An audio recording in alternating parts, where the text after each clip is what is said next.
Hi there. Are you looking for a way to create an audio tour for a museum, town, or business? Today, in less than 3 minutes, we'll show you how you can create a tour just like this one. You can see the tour has a title image, description, map, and list of stops. It can be accessed like any other website on a phone or computer. That means you can easily share it with a link or QR code. Each stop along the tour will have an image, map, audio, and text. Visitors can progress at their own pace on their own phone. The best part is you can create and publish the tour entirely on your own. You can also edit any part of your tour even after it's published. Let's dive in and see how easy it is to create a tour. First, open the internet browser on your mobile device or computer and visit YourAudioTour.com. On the home page, you can click Get Started and create a free account to try things out. After creating your account, you'll see a sample tour with a title image, map, and description. Let's go down and click the Edit button.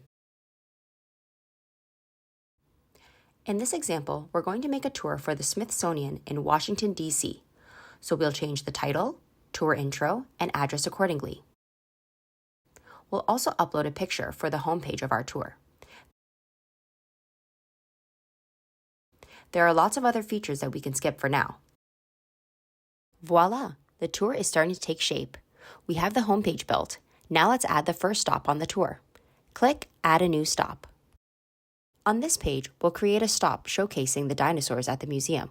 We write a description and then can decide whether we want a custom voice to read our description for us or if we'd like to upload some audio of our own. For now, let's pick Brian's voice to read our description. Finally, we'll add a picture and hit Save. Excellent! The first stop on the tour is done. You can continue adding stops to build out your tour even more. Let's look at the tour after we've added all the stops. You can see we now have 10 stops in the tour, each with its own audio. It's time to publish and share it with your family, friends, and customers. Click the Edit button and scroll down the form to toggle the tour from draft to published. This can be changed at any time, just like anything else in your tour. Before hitting save, let's take a copy of the QR code at the bottom of the page. We can either share the QR code or the URL to our tour so people can visit. Here's a published tour. It can be accessed at this URL like any other website. There are many more features available, including private tours, paid tours, offline access, and custom branding. You can find out more by visiting YourAudioTour.com.